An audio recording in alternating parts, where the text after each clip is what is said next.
అందరికీ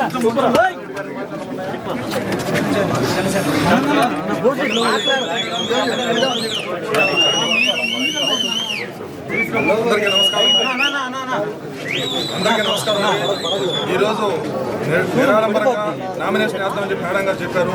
కానీ మా లాంటి యువకులందరూ కూడా ఉత్సాహంగా పాల్గొని విజయోత్సవ సభలాగా జరుగుతుంది.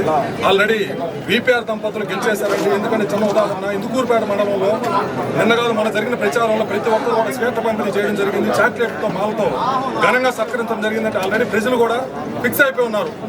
ఓవర్ నియోజకవర్గ ప్రజలందరూ కూడా ఈరోజు ఫిక్స్ అయిపోయి ఉన్నారు. వినతులు వెల్లువగా వస్తున్నాయి మేడం గారికి. ఎప్పుడు కూడా అధికార పార్టీ ఎమ్మెల్యేలకు వెళ్లాల్సిన వినతులు ప్రచారానికి వెళ్తే మేడం గారికి వస్తే చాలా గొప్పగా ఉంది మాకు చెప్పుకోవడానికి.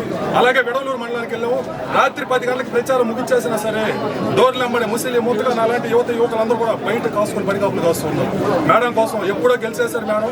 దయచేసి కోర్ నియోజకవర్గ ప్రజలారా, యువకులారా, ఇటువంటి నాయకులు మనకు దొరకదు. రాజకీయాలు అరుదు. ఏదో సంపాదించుకోవడానికి రాలేదు. కోర్ నియోజకవర్గంలో ఏమీ మిగలలేదు. ల్యాండ్ వైను ఏమీ మిగలలేదు. కానీ ఇటువంటి గొప్ప వ్యక్తులు వస్తేనే మన కోర్ నియోజకవర్గం బాగుపడుతుంది. బాగుతరాలు మన అందరం కూడా బాగుపడాలి.